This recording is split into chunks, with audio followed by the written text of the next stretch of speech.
Хәерле кич, хөрмәтле тамашачылар. НТР каналында сез көн темасы тапшыруын карыйсыз. Студияда мин алып баручы Гөлназ Кашаева. Барлык дөнья бер юлы татарча язачак. Тиздән татарча диктант яз дип исемләнгән дөнья күләм билем тикшерүче акция уздырылачак. Моның турында бүген без татар теле һәм әдәбияты укытучылар методик берләшмәнең җитәкчесе белән Мифтахова Эльмира Флёр кызы белән сөйләшәчәкбез. Хәерле кич, Эльмира Флёровна. Исәнмесез. Бу акция чара дип әйтик, кайчан уздырыла? Бу акция 10 сентябрьдә сәгать 11-дә уздырылачак.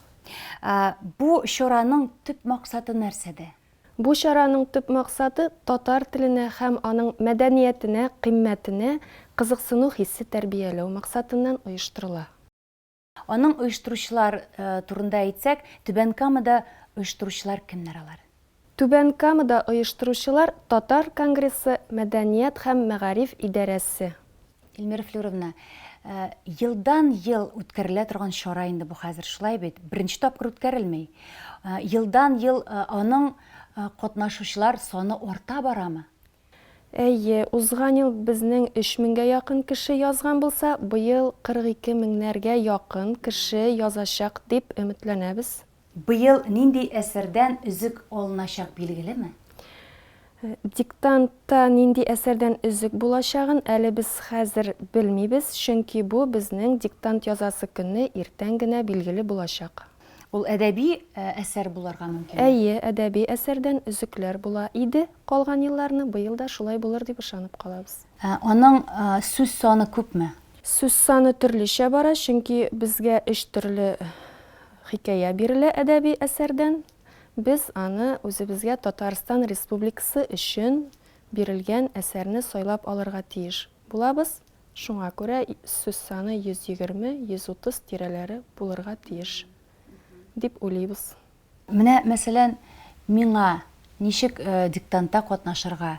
Мәсәлән, алдан теркәү сайтларда кирәкме, кирәкмиме? Диктантта барлык теләгән кешеләр дә катнаша ала. Алдан теркәлү кирәкми. Диктантны оештыручы якын тирәдәге мәктәпкә барып, шушы 10 сентябрь көнне сәгать 11-дә диктант язганнан соң сезне сайтка оештыручылар үзләре теркиләр. Мәктәп дигәннән прописка буенча мәктәп булырга тиешме, яки теләсәң инде? Юк, пропискага карамыйбыз. Якын тирәдә кайсы мәктәп урнашкан, шунда кирип язарга була. Үткәрү майданчыкларында әйтеп китсәгез иде, кайда булачак? Шәһәребездә үткәрү майданчыклары китапханәләр һәм уку йортлары, мәктәпләр булачак. Эльмира Флёровна, сез нәрсә киңәш итәр идегез? Мәсәлән, бу диктантка алдан әзерләнергә, яки соңыннан язганнан соң белемне шулай бәйләргә? Диктантка алдан әзерләнү кирәктер дип уйламыйм, чөнки һәр кеше үзенең белемен тикшереп карау максатыннан бу диктантны язарга килә. Шуңа күрә язганнан соң белем дәрәҗәсен белергә. Бу укучыларга ничек тә булса да ОГЭ биргәндә экзаменнарга ярдәм итәчәкме? Укучылар булай да һәр көн сайын, һәр даим алар бит инде туган телне өйрәнәләр, моңа әзерләнәләр.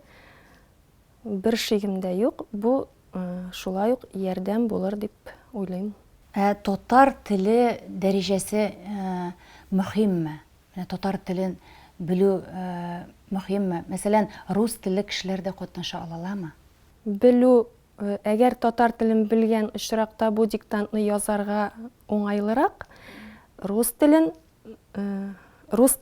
кешеләр дә шулай ук бу диктантта катнаша ала.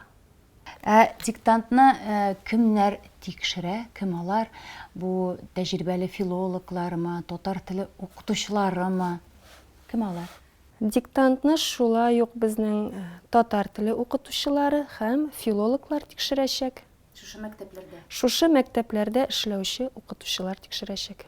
Нәтиҗәләрне кайдан белергә һәм сертификат катнашучыларга каралганмы? Бу акциядә катнашучылар Диктант язганнан соң оештыручылар тарафыннан сайтта теркәү узачаклар. Һәм 1 октябрьдан соң диктантның нәтиҗәсен шушы сайттан телефон номерлары аша кирип карарга мөмкин. Шулай ук диктантны яхшы язучыларга рәхмәт хатлары, сертификатлар да шул ук сайттан алырга мөмкин булачак. Бу акция, бу чара әйтегәйме, татар телен гомумән әйткәндә, татар телен, татар милли мәдәниятебезгә үстерүдә игътибар бирә микән? Минем уйлавымча, бу акция безнең татар телен һәм аның мәдәниятен, кыйммәтен үстерүгә бик зур йогынты ясый. Узган ел белән чагыштырганда, быел нәрсә белән аерылып тора? Айырмасы ул кадәр күп түгел. Узган ел менә 3000 кеше катнашкан булса, быел без 42 меңгә якын кешене үзебезнең мәйданчыкларыбызда көтеп калабыз.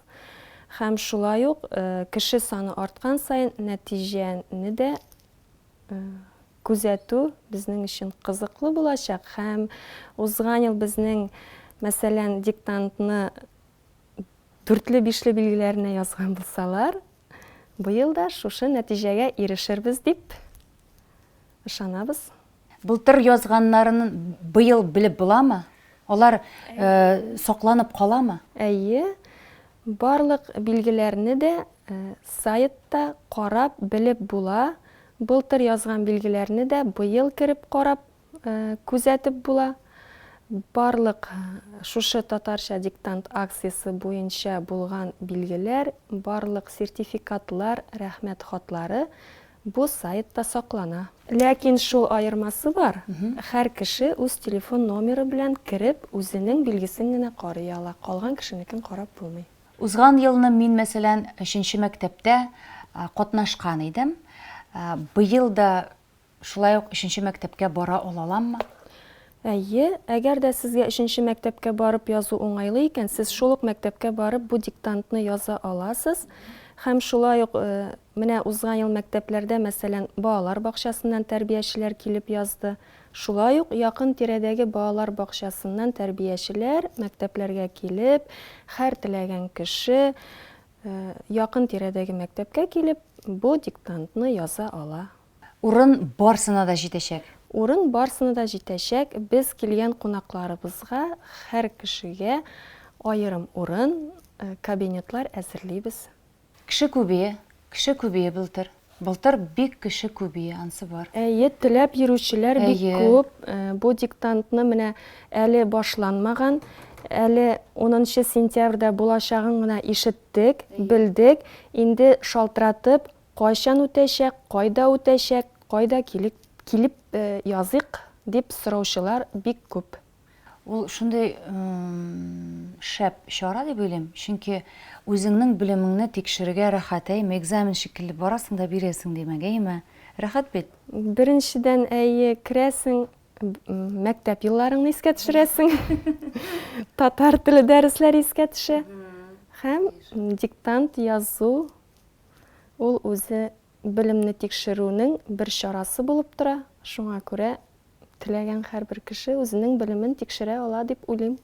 Барыбер аның өчен дә, мәсәлән, миңа калса, ел дәвамында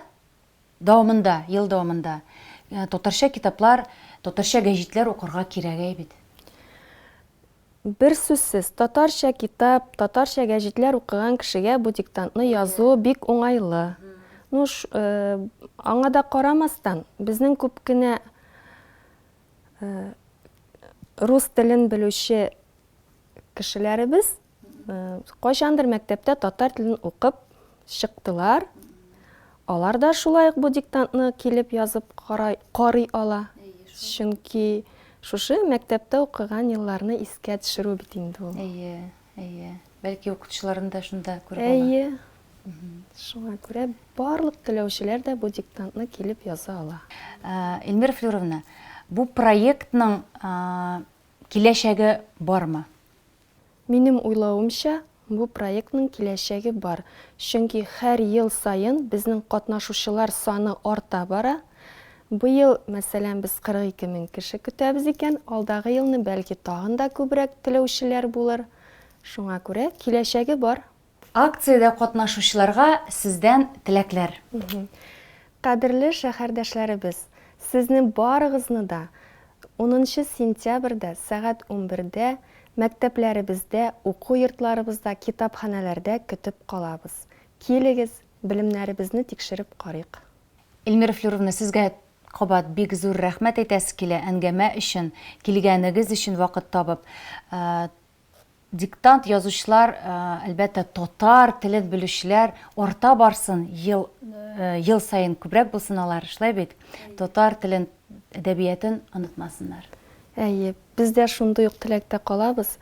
Татар телен белүчеләр әдәбиятыбызны, гырыф-гадәтләребезне, тарихыбызны, мәдәниятебезне яратучылар артсын иде дигән теләктә калабыз.